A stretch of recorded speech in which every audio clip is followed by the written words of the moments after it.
How to get more CP in Dark War Survival. So in Dark War Survival, basically CP means your combat power that reflects your overall strength of your troops or of your particularly base. So according to the game data and community guides, major CP resources are troops, heroes, vehicles, buildings, technology, and research. So keep on upgrading your heroes. You can simply go to the hero section, keep on upgrading that. Also, what you can do is upgrade the large portion of your troops. So keep on upgrading your troops. That will simply give more power and then increase your strength. For example, we can simply go ahead and press on hero and then upgrade them.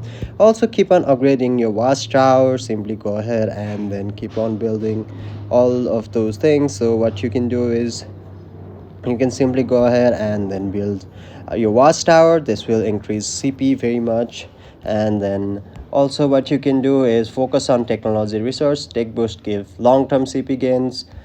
Also, train high troops, upgrade your heroes, and upgrade your research and technology. And also focus on building and base upgrades like different kinds of buildings you might be around, like kitchen, dorm, your research center, your military center, also your vehicles, APC. Keep on following doing the events and then tasks. So once you do the task, you'll be able to gain more CP.